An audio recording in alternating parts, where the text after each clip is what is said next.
Hi hello viewers, welcome back to my channel. ಬನ್ನಿ ಇವತ್ತಿನ ವಿಡಿಯೋದಲ್ಲಿ ತುಂಬಾ ಫೇಮಸ್ ಆಗ್ತಾ ಇರುವಂತಹ ಈ ಕ್ಯಾರೆಟ್ ಆಯಿಲ್ನ ಯಾವ ರೀತಿ ಮನೆಯಲ್ಲಿ ಮಾಡೋದು ಅನ್ನೋದನ್ನು ವಿಡಿಯೋದಲ್ಲಿ ನೋಡೋಣ. ತುಂಬಾ ಸಿಂಪಲ್ಲಾಗಿ ನಾವು ನಮ್ಮ ಸ್ಕಿನ್ನ ಬ್ರೈಟನಿಂಗ್ ಆಗಿ ಯಾವ ರೀತಿ ಮಾಡೋದು ಅನ್ನೋದನ್ನು ನೋಡೋಣ. ತುಂಬಾ ಯೂಸ್ಫುಲ್ ವಿಡಿಯೋ ಅನ್ಬೋದು. ತುಂಬಾ ರಿಸಲ್ಟ್ ಅಂತೂ ತುಂಬಾ ಚೆನ್ನಾಗಿ ಬರುತ್ತೆ. ಇದನ್ನು ಯೂಸ್ ಮಾಡಿದರೆ ಒಂದು ವಾರದಲ್ಲಿ ನಿಮಗೆ ರಿಸಲ್ಟ್ ಗೊತ್ತಾಗುತ್ತೆ. ಬನ್ನಿ ಯಾವ ರೀತಿ ಮಾಡೋದು ಅನ್ನೋದನ್ನು ನೋಡೋಣ. ನಾನಿಲ್ಲಿ ಬಂದುಬಿಟ್ಟು ಒಂದು ಕ್ಯಾರೆಟ್ ಹಾಗೆ ಒಂದು ಬೀಟ್ರೋಟ್ನ ತಗೊಂಡಿದ್ದೀನಿ. ಅದನ್ನು ಚೆನ್ನಾಗಿ ಇವಾಗ ವಾಶ್ ಮಾಡ್ಕೊಂಡ್ಬಿಟ್ಟು ಅದರಲ್ಲಿರುವ ಮೇಲಿರುವ ಸಿಪ್ಪೆನ ನಾನು ತಕ್ಕೊತಾ ಇದ್ದೀನಿ. ನಾನಿಲ್ಲಿ ಒಂದು ಅರ್ಧ ಬೀಟ್ರೋಟ್ನ ಯೂಸ್ ಮಾಡ್ತಾಯಿದ್ದೀನಿ, ಸಾಕು. ನಾನು ಇಲ್ಲಿ ಮನೆಯಲ್ಲೇ ಯೂಸ್ ಮಾಡಿರುವಂತಹ ಕೊಬ್ಬರಿ ಎಣ್ಣೆನ ಯೂಸ್ ಮಾಡ್ತಾಯಿದ್ದೀನಿ. ಈ ಕ್ಯಾರೆಟನ್ನು ಚೆನ್ನಾಗಿ ತೊಳೆದ್ಕೊಂಡ್ಬಿಟ್ಟು ಈ ರೀತಿ ಸಿಪ್ಪೆನ ಸುಲ್ಕೊತಾ ಇದ್ದೀನಿ. ನಾನು ಒಂದು ಕ್ಯಾರೆಟು ಹಾಗೆ ಒಂದು ಅರ್ಧ ಬೀಟ್ರೂಟ್ ತೊಗೊಂಡ್ರೆ ಸಾಕು. ನಾನು ಒಂದು ಕಪ್ಪಷ್ಟು ಆಯಿಲ್ನ ರೆಡಿ ಮಾಡ್ಕೊಂಡು ಇಟ್ಕೊತಾ ಇದ್ದೀನಿ.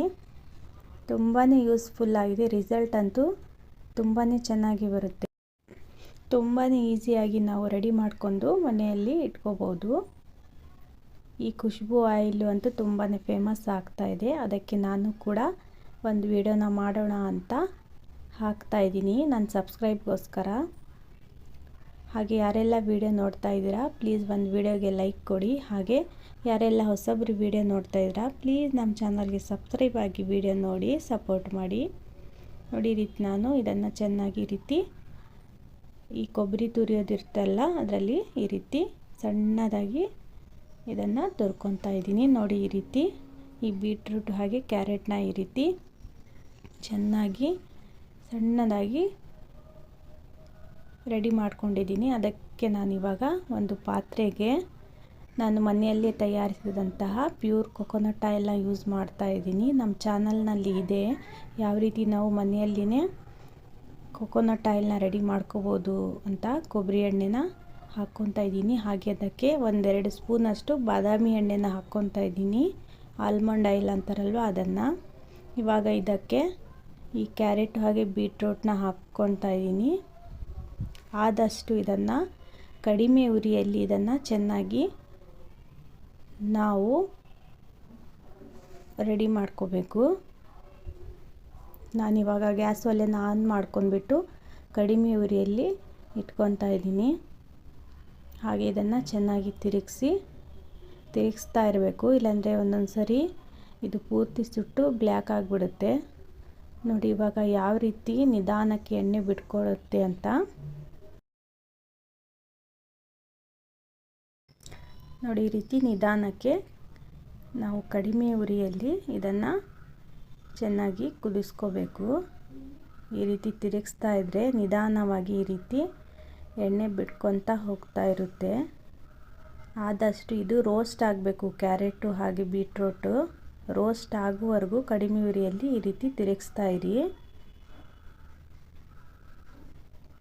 ಹಾಗೆ ನಿಮಗೆ ಈ ವಿಡಿಯೋ ಇಷ್ಟ ಆದರೆ ನಿಮ್ಮ ಫ್ಯಾಮಿಲಿ ಫ್ರೆಂಡ್ಸ್ ಜೊತೆ ಶೇರ್ ಮಾಡಿ. ನೋಡಿ ಇವಾಗ ಈ ರೀತಿ ನಿಧಾನಕ್ಕೆ ನಮ್ಮ ಆಯಿಲ್ ರೆಡಿ ಆಗ್ತಾ ಇದೆ. ಜಾಸ್ತಿ ಉರಿ ಇಟ್ಟುಬಿಟ್ರೆ ಇದು ಸುಟ್ಟು ಹೋಗುತ್ತೆ. ಆದಷ್ಟು ಕಡಿಮೆ ಉರಿಯಲ್ಲಿ ಈ ರೀತಿ ರೆಡಿ ಮಾಡಿಕೊಂಡ್ರೆ ಆಯಿತು. ಬನ್ನಿ ಇವಾಗ ರೆಡಿ ಆಗಿದೆ, ಇದು ರೋಸ್ಟ್ ಆಗಿದೆ. ಇವಾಗ ನಾನು ಒಲೆನ ಆಫ್ ಮಾಡ್ಕೊತಾ ಇದ್ದೀನಿ. ಇದು ತಣ್ಣಗಾದ ಮೇಲೆ ಈ ರೀತಿ ನಾನು ಸೋಯಿಸ್ಕೊತಾ ಇದ್ದೀನಿ.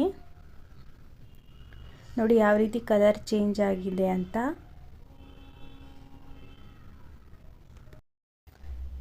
ನೋಡಿ ಮನೆಯಲ್ಲಿನೇ ನಾವು ಕ್ಯಾರೆಟ್ ಆಯಿಲ್ನ ಯಾವ ರೀತಿ ರೆಡಿ ಮಾಡಿದ್ವಿ ಅಂತ.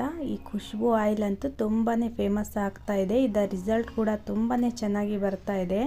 ಇದನ್ನು ಚೆನ್ನಾಗಿ ನಾವು ಫೇಸ್ಗೆ, ಕುತ್ತಿಗೆಗೆ ಚೆನ್ನಾಗಿ ಮಸಾಜ್ ಮಾಡಿ ಒಂದು 10 ರಿಂದ 15 ನಿಮಿಷ ಬಿಟ್ಟು ನಾವು ಮುಖ, ಕೈಕಾಲು ಇದನ್ನು ಹಚ್ಚಿ ತೊಳ್ಕೊಂಡ್ರೆ ತುಂಬಾ ಶೈನಿಂಗ್ ಆಗಿ ಸ್ಕಿನ್ ಬರುತ್ತೆ.